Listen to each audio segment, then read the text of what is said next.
Salut et bienvenue sur Beyond Less Mind. Ici, on essaie de penser le réel sans magie cachée, à partir de la nature, des faits et de ce qu'on peut vraiment justifier. L'idée, ce n'est pas de tout expliquer, mais de voir jusqu'où on peut aller honnêtement avec l'expérience, la logique et un peu de patience. Jusqu'ici, on a parlé de naturalisme, de Créa et de la morale, du fait brut et de Dune comme laboratoire pour réfléchir à la religion et à la prophétie. Autrement dit, on a déjà posé quelques briques. Qu'est-ce que le réel sans transcendance ? Comment penser le bien et le mal ? Et comment certaines fictions servent de terrain d'essai pour des idées philosophiques assez lourdes. Aujourd'hui, je prends un pas de recul. On va poser deux mots qu'on utilise tout le temps, souvent de travers, théisme et athéisme. Ce sont des mots qui reviennent partout, dans les débats, dans les commentaires, dans les discussions de café. En français courant, les mots athée et croyant théiste sont utilisés de manière très large. Tu peux être traité d'athée simplement parce que tu ne pratiques plus la religion de ta famille. Tu peux être vu comme croyant parce que tu as une culture religieuse ou parce que tu te dis ouvert à quelque chose. Et le mot théiste circule très peu, alors qu'il est central en philosophie de la religion. En pratique, on mélange identité sociale, appartenance culturelle et position métaphysique, alors que ce sont trois niveaux différents. Ici, on va faire l'inverse. On reste au niveau des thèses sur le réel. On va clarifier ce que veulent dire théisme et athéisme dans la littérature académique, dire un mot sur l'agnosticisme et le déisme, et situer où se place mon naturalisme ontologique non modal dans ce paysage. Les arguments détaillés viendront dans d'autres vidéos. Ici, on ne fait que dessiner la carte. Je précise une chose tout de suite. Cette vidéo, comme d'habitude, n'a pas pour but de dénigrer des croyances ni de juger la valeur existentielle ou personnelle que la foi peut avoir pour qui que ce soit. Ce que les gens font de ces questions dans leur vie, ce n'est pas ce que je vise. On va parler de concepts, de thèses, de façon de décrire le réel, pas de juger la profondeur ou la sincérité des parcours personnels. Je ne m'appuie pas sur des définitions de dictionnaire généralistes, mais sur des références en philosophie analytique contemporaine. L'article Atheism and Agnosticism de Paul Draper dans la Stanford Encyclopedia of Philosophy, Atheism de Matt McCormick dans l'Internet Encyclopedia of Philosophy, et Western Concept of the God dans cette même encyclopédie. Plus largement, je me place dans un paysage où travaillent des auteurs comme Graham Hoppe et Alvin Plantinga, dont je reparlerai dans d'autres vidéos. L'idée, c'est de prendre au sérieux la manière dont ces mots sont utilisés là où ils sont le plus travaillés, puis de revenir au débat plus quotidien avec ce cadrage. Je ne prétends pas être neutre, j'ai une position que je vais situer dans cette carte, mais d'abord on pose le terrain commun. Et pour être clair, ici, je ne cherche pas encore à montrer que mon cadre est meilleur que le théisme. Je montre comment il se place. Les comparaisons argumentatives viendront ailleurs. On va donc pas régler la question de Dieu en 20 minutes. On va plutôt dessiner la carte, qui dit quoi, avec quels mots et dans quel cadre. Dans Philosophy of Religion, de l'Internet Encyclopedia of Philosophy, la question « Dieu existe-t-il » est présentée comme une question métaphysique, une question sur ce qui existe réellement et sur la structure fondamentale du réel, pas sur l'identité, la culture ou la pratique. Dans Atheism and Agnosticism de Draper et Atheism de McCormick, théisme et athéisme sont définis pour se faire face. D'un côté, la thèse « Dieu existe » et de l'autre, la thèse « Dieu n'existe pas ». On a donc deux positions nettes qui peuvent être vraies ou fausses et qu'on peut évaluer rationnellement. On n'est plus dans « je me sens plutôt ceci ou cela », mais dans « voilà la thèse que je tiens pour vraie à propos du réel ». Ce cadrage permet de poser clairement la question « Dieu existe-t-il » ? Non pas au sens vague « y a-t-il quelque chose de spirituel », mais au sens précis « y a-t-il un Dieu de tel type ?» Il permet de distinguer ceux qui soutiennent que ce Dieu existe, ceux qui soutiennent qu'il n'existe pas, et ceux qui suspendent leur jugement. Et il permet de comparer proprement le théisme et le naturalisme comme deux manières concurrentes de décrire le monde. Dans cette vidéo, je m'aligne sur ces usages académiques, pas sur l'usage flou du langage courant. On reste au niveau des thèses sur le réel et pas au niveau des étiquettes sociales. Commençons par le théisme. Dans Western Concept of God, l'Internet Encyclopedia of Philosophy décrit le cœur du théisme classique. Un Dieu qui est à la fois créateur et soutien de l'univers, doté d'une puissance, d'une connaissance et d'une bonté sans limite. Dans Concepts of God, de la Stanford Encyclopedia of Philosophy, on retrouve la même structure. Dieu crée le monde, le conserve dans l'être et le gouverne. Tout ce qui existe dépend de lui pour son existence et, moins en partie, pour ses propriétés. Quand on parle de théisme dans ce cadre, on a donc en tête un Dieu personnel, un agent, pas une simple force abstraite. Ce Dieu crée tout ce qui existe en dehors de lui, soutient le monde à chaque instant, est omniscient, omnipotent, parfaitement bon, et reste actif dans le monde. Donc on a la providence, les interventions, etc., etc. Pour cette vidéo, je retiens une définition minimale mais claire. Le théisme, c'est la thèse selon laquelle il existe un Dieu personnel, créateur et soutien de l'univers, doté d'une connaissance, d'une puissance et d'une bonté maximale, et qui agit encore dans le monde. Dit autrement, le théisme dans ce sens classique, ce n'est pas juste croire en quelque chose au-dessus. C'est affirmer qu'il existe un agent divin, parfait, qui est à la fois l'origine, le soutien, et en un sens le pilote ultime de ce qui existe. Il existe bien sûr des variantes, des versions où Dieu est intemporel, simple, immuable, totalement indépendant du monde, d'autres comme l'open theism, où Dieu laisse un avenir réellement ouvert et ne connaît pas à l'avance ce qui dépend de décisions libres, ou encore le process theism, où Dieu est en relation, affecté par le monde et pris dans un processus. Pour une vidéo d'introduction, je vais mettre ces nuances de côté. Ce qui m'intéresse, c'est le noyau commun, un Dieu personnel, créateur, parfait, qui soutient et agit dans le monde. Passons à l'athéisme. Dans Atheism de McCormick, on trouve une phrase simple. Atheism is the view that there is no God. L'athéisme, c'est la thèse selon laquelle il n'y a pas de Dieu. Dans Atheism and Agnosticism de Draper, le mot athéisme sert à désigner la position que Dieu n'existe pas, ou plus largement qu'il n'y a pas de Dieu du type visé par le théisme classique. On peut ici distinguer deux sens. Au sens psychologique, on décrit un état mental. Une personne est athée si elle ne croit pas que Dieu existe. On regarde ce qu'elle croit ou ne croit pas, sans trancher encore sur la vérité de la thèse. Au sens métaphysique, qui est le sens standard en philosophie de la religion, l'énoncé « Dieu n'existe pas » est pris comme vrai. L'athéisme, dans ce sens-là, c'est l'affirmation que la réalité ne contient pas de Dieu, au sens du théisme que je viens de définir. Quand des auteurs comme Hopi, Sobel, Plantinga ou Rasmussen discutent des arguments, ils utilisent presque toujours ce sens métaphysique. Le théiste soutient que la proposition Dieu existe est vraie. L'athée, dans ce cadre, soutient que la proposition Dieu n'existe pas est vraie.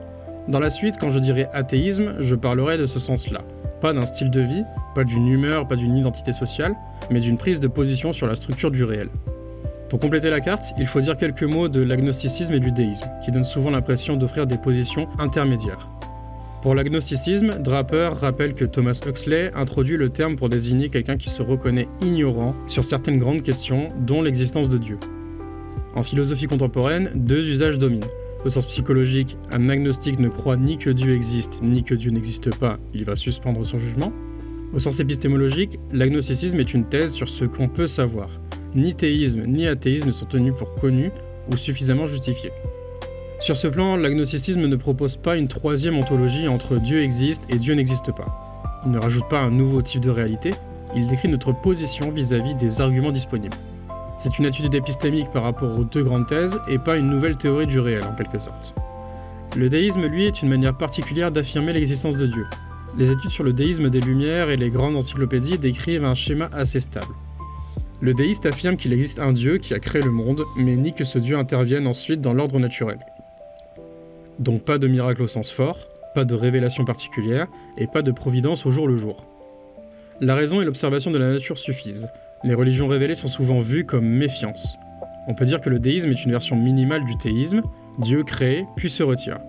Sur le plan métaphysique, cela ne crée pas une catégorie entièrement nouvelle, soit un tel Dieu existe, donc c'est le théisme au sens large, soit il n'existe pas, donc là l'athéisme au sens large. Agnosticisme et déisme nuancent donc le paysage, mais le débat de fond reste le même. Le réel contient-il ou non une réalité divine ? Avant de dire où je me situe, il faut rappeler que ces deux grandes familles, théistes et athées/naturalistes, ne sont pas des caricatures. Elles ont produit des travaux philosophiques sophistiqués. La philosophie de la religion contemporaine, telle qu'on la voit dans Philosophy of Religion, n'est pas un simple affrontement sociologique entre croyants et non-croyants. C'est un débat entre théories métaphysiques concurrentes, théisme, naturalisme, déisme, panthéisme, etc., etc. Côté théiste, pour vous donner quelques repères, Alvin Plantinga, dans God, Freedom and Evil, reformule la défense du libre arbitre face aux problèmes du mal et discute la rationalité de croire en Dieu.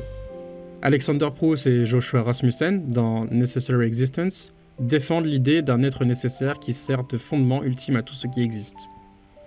Du côté naturaliste, on aura Graham Hopi dans The Best Argument Against God et Arguing About Gods, compare directement théisme et naturalisme comme deux théories globales du monde, et soutient que le naturalisme est plus simple tout en n'expliquant rien de moins que le théisme.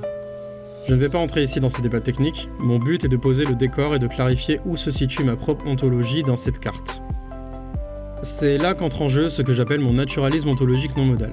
D'abord, je pars de l'idée qu'il n'y a qu'un seul ordre de réalité, c'est la nature. Tout ce qui existe réellement fait partie de la nature au sens large, les particules, les champs, les galaxies, les organismes vivants, les systèmes nerveux, les esprits, les sociétés et institutions, etc. etc. Ce sont des niveaux d'organisation différents du même monde naturel. Même le mental et le social font partie de la nature et pas d'un autre plan séparé. Ensuite, je considère que la nature est autosuffisante. Le réel est pour moi un fait brut structuré, c'est-à-dire qu'il y a des structures, des régularités, des lois au sens scientifique, des niveaux qui vont de la matière à la vie, puis de la vie à la conscience et à la culture. Mais il n'y a pas derrière tout cela une entité personnelle qui soutiendrait le monde depuis un dehors.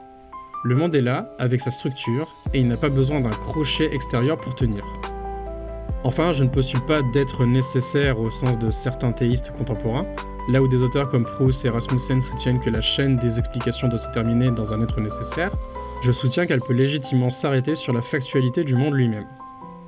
On arrive à un terminus brut. Le monde existe, il y a une certaine structure, et il n'y a rien derrière lui au sens d'un agent divin qui le porte. Quand je parle de naturalisme non modal, l'idée est de ne pas faire reposer ce cadre sur un étage de nécessité métaphysique placé au-dessus du monde. Je pars du monde comme fait brut structuré, tel qu'il est, et je travaille à l'intérieur sans remonter vers un plan externe d'essence nécessaire. Si on recolle ces idées à la définition du théisme, on obtient quelque chose de net. Le théisme classique affirme qu'il existe un Dieu personnel, créateur parfaitement bon, et qui soutient le monde et en est la source ultime. Mon naturalisme ontologique non modal affirme qu'il n'existe aucune réalité de ce type au-dessus ou en dehors de la nature. Si l'on simplifie, le théiste dit « il existe un Dieu de ce genre », et mon cadre naturaliste dit « la réalité se suffit à elle-même, il n'existe pas un tel Dieu par-dessus ». Au sens métaphysique des définitions académiques de départ, mon système est donc une forme d'athéisme. Il ne se contente pas d'une absence de croyance, il est incompatible avec la proposition théiste standard. Si on adopte ce cadre, la proposition « il existe un Dieu personnel, créateur et soutien du monde » devient en interne fausse. Je vais faire une nuance assez importante. Dire que mon naturalisme est athée ne veut pas dire que toutes les définitions possibles de Dieu auraient été réfutées une par une, ni que le débat est clos. Cela veut dire que le modèle que je défends, un monde naturel compris comme fait brut structuré sans dehors, est incompatible avec l'hypothèse théiste classique telle qu'on la retrouve dans la littérature analytique. Les comparaisons détaillées entre théisme et naturalisme, comme chez Hopi, viendront dans d'autres vidéos. Ici, je fixe la place de mon cadre sur la carte. Cette vidéo sert donc à fixer des définitions stables, le théisme comme thèse selon laquelle il existe un Dieu personnel, créateur, soutenant et gouvernant le monde, l'athéisme comme thèse selon laquelle un tel Dieu n'existe pas, l'agnosticisme comme suspension ou modestie épistémique entre ces deux thèses, et enfin le déisme comme version minimale du camp théiste, où Dieu crée mais n'intervient plus. Elle rappelle que les deux grandes familles, théistes et athéistes/naturalistes, sont travaillées en profondeur par des philosophes de haut niveau. Et elle situe explicitement mon naturalisme ontologique non modal comme une position qui appartient au camp athée au sens métaphysique, tout en restant distincte d'autres formes de naturalisme. Dans les vidéos qui suivront, on entrera dans le détail. Une vidéo sur l'idée d'un être nécessaire chez Rasmussen et Proust, une vidéo sur Plantinga, le problème du mal et la rationalité de la croyance, une vidéo sur Hopi pour comparer théisme et naturalisme comme théorie rivale, et enfin éventuellement une vidéo sur Sobel et le destin des arguments pour Dieu dans la logique formelle. Peut-être éventuellement une vidéo plus technique sur A.O. Price et un naturalisme sans miroir. À partir de là, quand on parlera de théisme, d'athéisme, d'agnosticisme ou de naturalisme sur Beyondless Mind, ce seront ces définitions-là que j'aurai en tête. Si cette mise au clair t'a été utile, tu peux t'abonner, partager la vidéo si tu penses qu'elle peut aider d'autres personnes à y voir plus proprement, et laisser tes questions en commentaire. Je me ferai un plaisir d'y répondre. Dans les prochaines vidéos, on entrera dans le détail des arguments, auteur par auteur, en gardant ce cadre en tête. Comment penser le réel, avec ou sans Dieu, quand on prend vraiment au sérieux ce que c'est qu'expliquer le monde. Merci d'avoir suivi, c'était Nocto, et à très vite sur Beyondless Mind.